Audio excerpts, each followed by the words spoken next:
નમસ્કાર, આપ જોઈ રહ્યા છો સંદેશ ન્યૂઝ। હું છું પ્રીતિ। સમાચારો પર નજર કરીએ પહેલા એક અપીલ કરીએ। 26મી તારીખ એટલે મતદાનનો દિવસ। જાગૃત નાગરિક બનો અને મતદાન કરો, કારણ કે મતદાન એ તમારો હક છે। તમારું ભવિષ્ય બદલો। My vote my Gujarat. સૌથી પહેલા વાત કરીએ હવામાન નિષ્ણાંત અંબાલાલ પટેલે જે આગાહી કરી છે તેની, તો 19, 20 અને 21 એપ્રિલે અંબાલાલ પટેલ દ્વારા દક્ષિણ ગુજરાતના ભાગોમાં વાતાવરણમાં પલટો જોવા મળશે તેવી આગાહી કરવામાં આવી છે। જ્યારે ભાવનગર છે, જૂનાગઢ છે અને અમદાવાદમાં પણ હવામાનમાં પલટો થવાની શક્યતા છે। પંચમહાલ વિસ્તારમાં વાદળછાયું વાતાવરણ રહેવાની સંભાવના વ્યક્ત કરવામાં આવી છે, તો કેટલાક વિસ્તારોમાં કરા પડવાની પણ શક્યતા, જેમાં દક્ષિણ ગુજરાત અને મધ્ય ગુજરાતના ભાગોમાં વધુ તેની અસર રહી શકે છે। ત્યારબાદ 26, 27 અને 28 એપ્રિલ દરમિયાન રાજ્યમાં ફરીથી તાપમાનમાં વધારો થશે।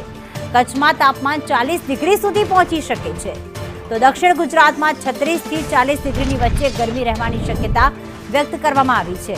હવે વાત મે માસની કરીએ કે જ્યાં શરૂઆતમાં પણ ફરી હવામાનમાં બદલાવ આવશે અને 23 મેની આસપાસ દરિયામાં ઊંચા મોજા ઉછળવાની શક્યતા સાથે અરબ સાગરમાં હલચલ પણ જોવા મળી શકે છે। હવામાનમાં પડતો આવશે।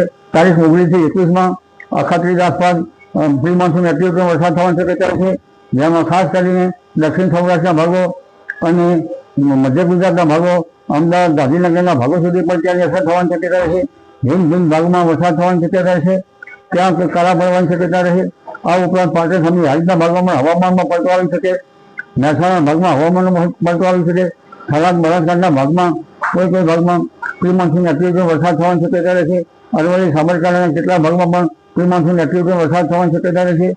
પૂર્વ ગુજરાતના ભાગમાં, પંચમહાલ વગેરે ભાગોમાં પણ હવામાનમાં પલટો આવી શકે અને દક્ષિણ ગુજરાતના કેટલાક ભાગમાં પણ હવામાનમાં પલટો આવી શકે,